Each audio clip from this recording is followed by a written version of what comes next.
দুদিন আগে আমি বলেছিলাম যে মার্কেট নেগেটিভ ডাইভারজেন্সে আছে, আর আপনাদের একটা চ্যানেল দেখিয়েছিলাম। দেখুন সেই চ্যানেলটা আপনারা দেখতে পাচ্ছেন।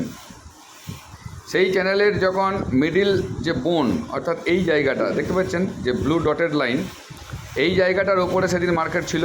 সেই কারণে বলেছিলাম যে মার্কেট আপ ট্রেন্ডে থাকবে।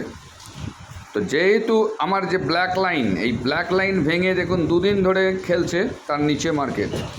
তো আমি এক্সপেক্ট করছি যে এরপরে নিচে যে ব্ল্যাক লাইন আপনারা দেখতে পাচ্ছেন 24,513, এটা হচ্ছে কিন্তু ডে ক্যান্ডেল, ঠিক আছে?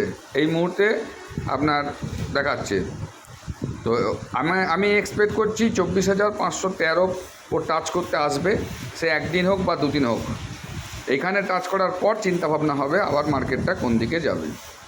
তো কাজেই কাজ করতে চাইলে অবশ্যই সাবধানে কাজ করবেন, স্টপ লস মেনটেন করবেন, সেবি রেজিস্টার্ড অ্যানালাইজারের সঙ্গে কথা বলে তারপরে কাজ করবেন।